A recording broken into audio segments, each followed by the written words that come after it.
Et bien, ce que je vous propose que nous fassions maintenant, c'est que nous découvrions ensemble ce qu'est la process communication, qui est un modèle de communication qui va nous permettre de comprendre, de décoder ces situations et de savoir comment interagir avec l'autre à chaque fois que notre spontanéité n'est pas efficace.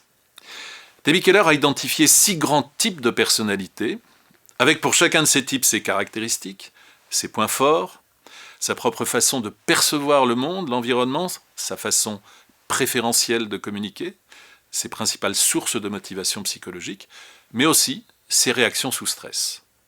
Chacun de nous a un de ces 6 types de personnalités, avec plus ou moins des caractéristiques des 5 autres.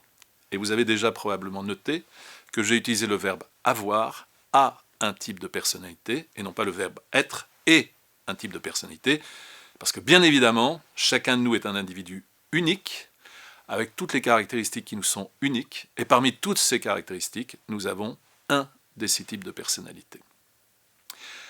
Ce que nous pouvons dire, c'est que la process communication est un outil de développement de nos compétences relationnelles. La plupart du temps, notre spontanéité, notre façon de communiquer avec les autres ne pose pas le moindre problème. Nous voulons dire quelque chose à notre interlocuteur, il le comprend, il nous répond, nous comprenons. Nous sommes dans ce que nous appelons en communication. Parfois, notre spontanéité peut créer un problème de communication à notre interlocuteur. Par exemple, nous pouvons avoir envie de plaisanter avec quelqu'un, et peut-être que cette personne n'aura pas du tout envie de plaisanter avec nous, ou nous pouvons avoir envie d'échanger, de discuter de nos opinions, et peut-être que ce n'est pas du tout le registre qui convient à notre interlocuteur, ou aussi parfois, la spontanéité de notre interlocuteur peut générer un problème de communication. Dans ce cas-là, nous allons parler de mécommunication. Le modèle va nous permettre de comprendre ce qui se passe entre 2 individus, de quoi il y a besoin pour que la communication soit optimisée, que ce soit aussi bien dans le champ de nos relations professionnelles, c'est important, mais aussi personnelles, avec notre conjoint si on a un conjoint, avec nos enfants si on a nos enfants, avec la famille élargie, mais aussi avec nos amis, etc.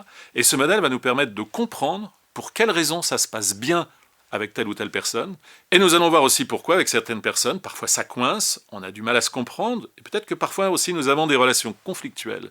Et la process communication va nous permettre de comprendre ce qui se passe et ce que nous avons besoin de faire pour optimiser nos relations, tant dans la vie professionnelle que personnelle. Vous souhaitez améliorer vos capacités de communication, faire passer le message et surtout être sûr d'être bien compris ? Au travers de cette formation, vous apprendrez qu'il existe 6 grands types de personnalités et apprendrez à vous mettre à la portée de chacun.